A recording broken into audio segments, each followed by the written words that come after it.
Passe de cá.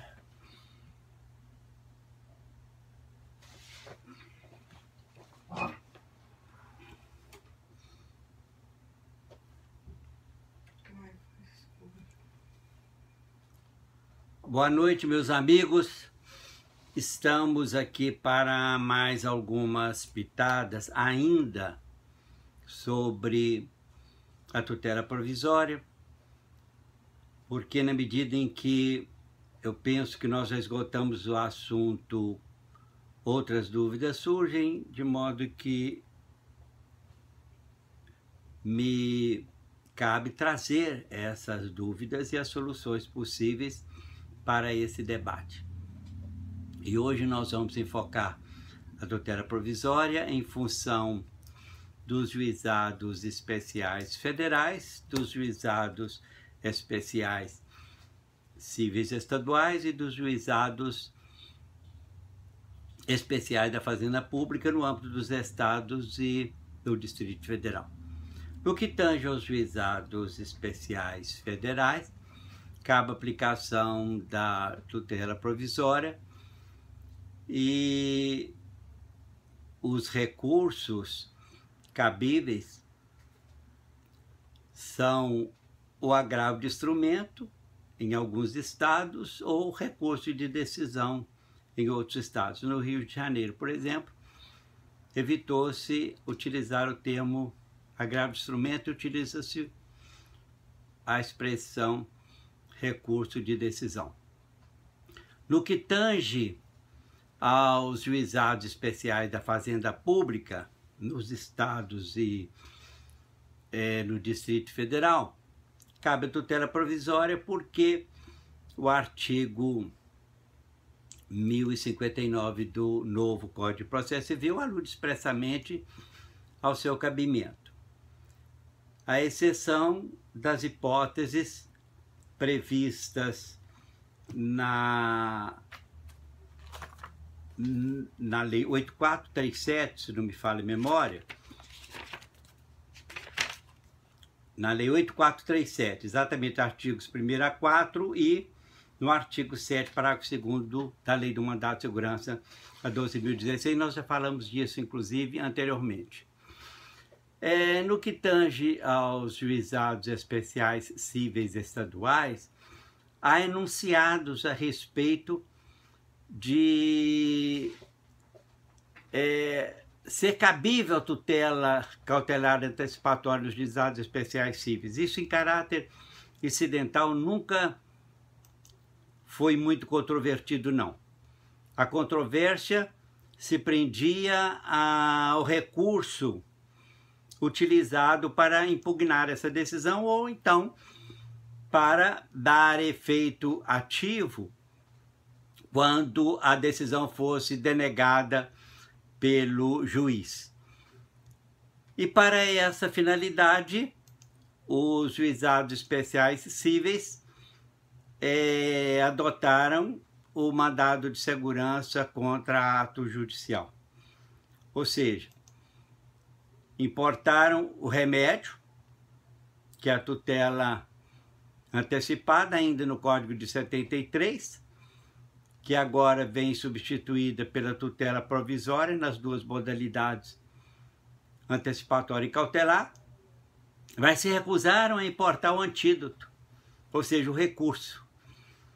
Apesar de os juizados especiais cíveis estaduais ser um microsistema paralelo ao microsistema de juizados especiais federais, e tanto assim que os especiais federais mandam aplicar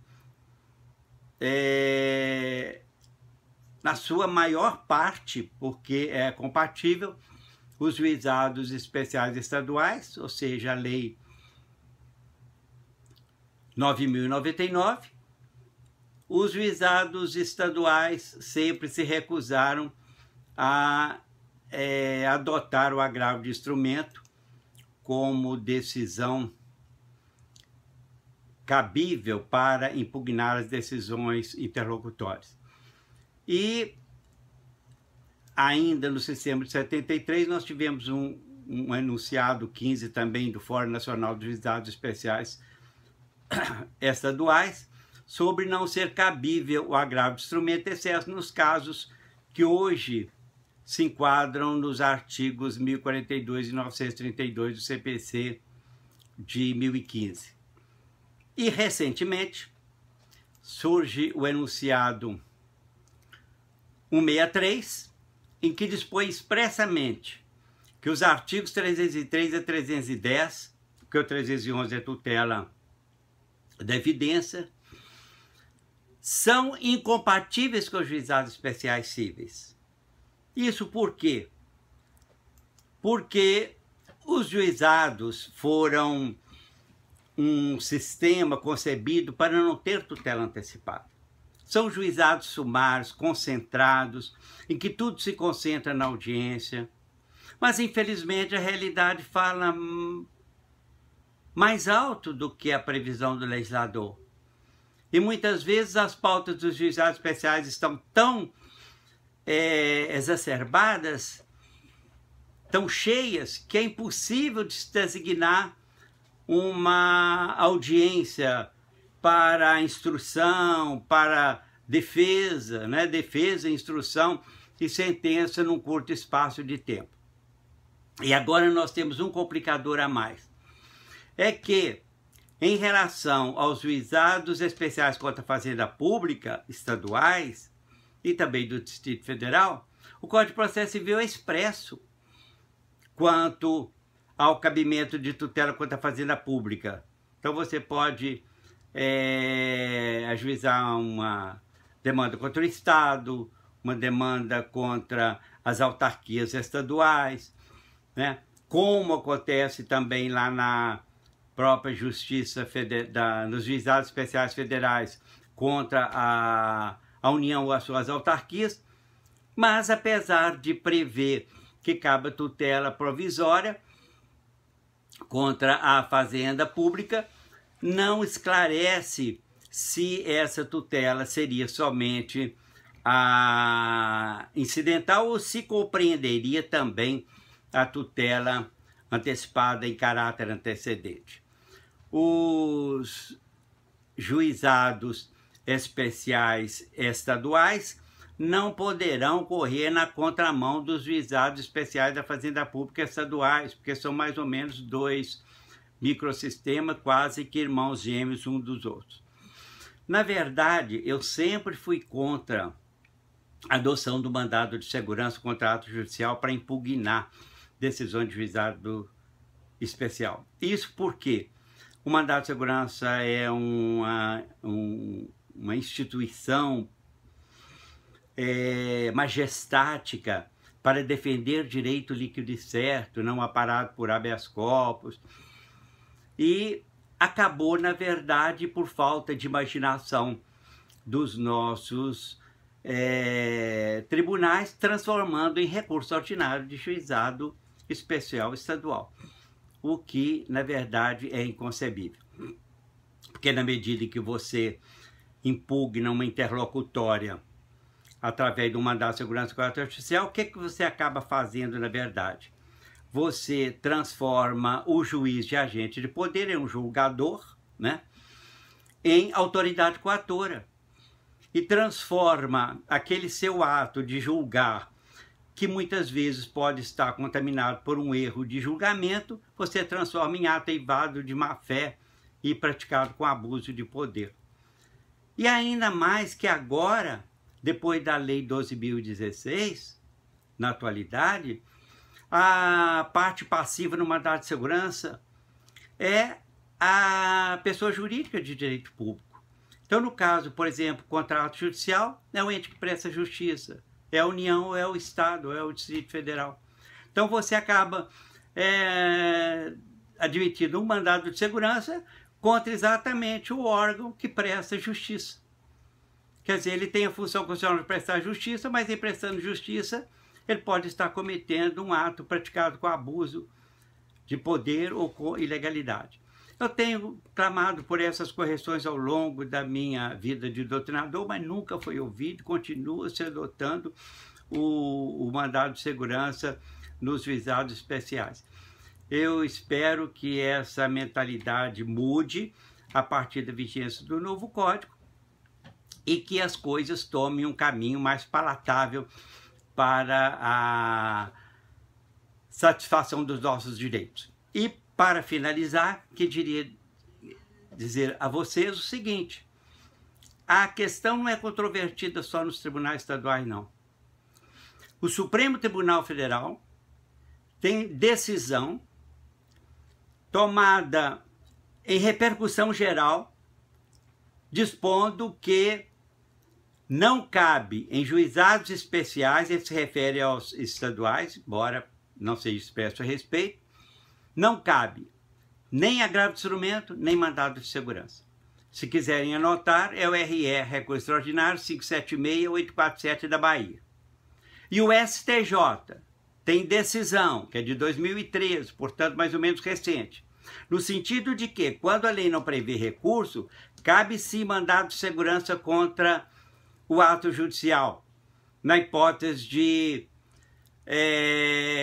possibilidade de causação de dano, né, ou de algum prejuízo, mas no prazo para interposição de embargos de declaração. O voto é da ministra Nancy Andrighi, dispondo que, nesse caso, o prazo seria de somente 5 dias, porque não cabendo os embargos de declaração, que é um recurso cabível contra todo e qualquer provimento, e mesmo os provimentos de mero expediente, então seria cabível o mandado de segurança contra ato judicial, porque ele precisa de aceder ao Tribunal Superior. É o recurso em mandado de segurança 43.439 de Minas Gerais.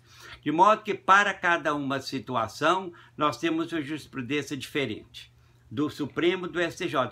E vejam, senhores, que num país que adota o precedente, que determina que o juiz aplica o precedente. Como nós vamos aplicar um precedente se o Supremo Tribunal Federal se orienta num sentido e o STJ se orienta no outro? Pelo menos até tudo seja pacificado. E vejam que lá no Supremo Tribunal Federal, essa decisão foi tomada como alcance de repercussão geral, mas os tribunais não estão nem aí para isso. Os tribunais de justiça dos estados continuam adotando mandado de segurança para impugnar decisões interlocutórias, concessivas ou denegatórias de tutela dos juizados especiais. Vai ser muito difícil nós conseguirmos convencer os juízes de que esses dispositivos referidos à tutela em caráter antecedente possam ser aplicados. Eu aconselho aos advogados, que sempre foram muito criativos nesse particular, que se tiver que se valer de uma tutela antecipada em caráter antecedente, por exemplo, e em face da dificuldade resultante de aditamento da petição inicial, a respeito do qual, inclusive, as disposições do juizado são silentes, diga o seguinte: faça o pedido de tutela antecipada e diga ao juiz que a petição inicial será editada no prazo de 24 horas, no prazo de 48 horas ou no prazo de 2 dias. Pronto. Aí você acaba com essa discussão sobre o que os autores estão dizendo. Não, você pode adotar a tutela antecipada em caráter antecedente do juizado especial, porque lá não tem editamento da petição inicial. Se dispõe a fazer o editamento.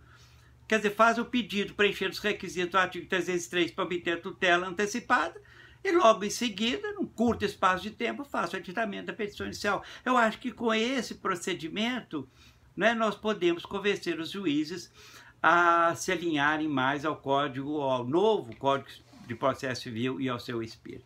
Hoje a lição foi um pouco mais longa em virtude do tema. Na próxima aula eu quero tratar também da tutela provisória no âmbito da Justiça do Trabalho, onde também vem sendo muito questionada essa aplicação, e gostaria de desejar a todos uma boa noite, um bom final de semana, que pensem a respeito de tudo que acabei de lhes dizer, porque nós precisamos realmente de mudar um pouco a mentalidade da doutrina e da jurisprudência sobre esse aspecto.